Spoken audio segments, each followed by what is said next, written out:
I need hardly add that possession of the piece of bone was promptly claimed by the doctor. It was his only proof that the operation had indeed taken place. He submitted the little chip to every test that he and medical friends could devise. It passed them all, being definitely established as human bone.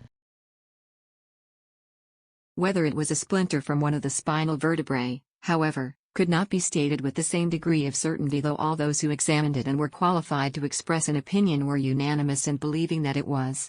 I have had several visits from this ex-patient, Mrs. Haining. She now lives at Bournemouth and has resumed her nursing by looking after elderly people. Another case of healing I recall is that of David Short, a 3-year-old boy, whose mother implored me to see if there was anything that could be done. Suffering from pneumonia and gastro-enteritis, he was being kept alive on a diet of glucose and water, as he could keep no other food down. My daughter Iris went with me, and when we arrived at the house the boy was clearly very ill. I placed my hands on his body while Iris held his head, and for half an hour gave him healing from Red Cloud.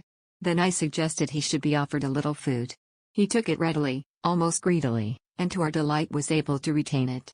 He became noticeably less restless and finally fell asleep. The doctor called later that evening and was surprised to find the boy in a deep, natural sleep, with his breathing greatly improved. I think he feared that he might not find him alive. This sudden turn for the better was completely unexpected. Iris and I went to the house to renew the healing on 3 consecutive days, and it was wonderful to watch the child's response. We could see him gathering strength from the treatment. His recovery was complete. As a mark of gratitude, he brings me a bunch of flowers every year on my birthday. Spiritual healing can be effective in some cases of mental sickness. I remember an interesting instance in which a young man was the subject of a dreadful obsession.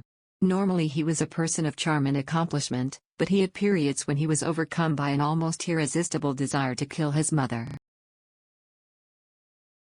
The climax came when he was discovered making his way to her room with the fixed intention of taking her life. Something obviously had to be done, and I was approached to give what help I could. I arranged for a sitting of my group members and invited the young man to attend. Red Cloud controlled me in a deep trance and addressed himself to the young man.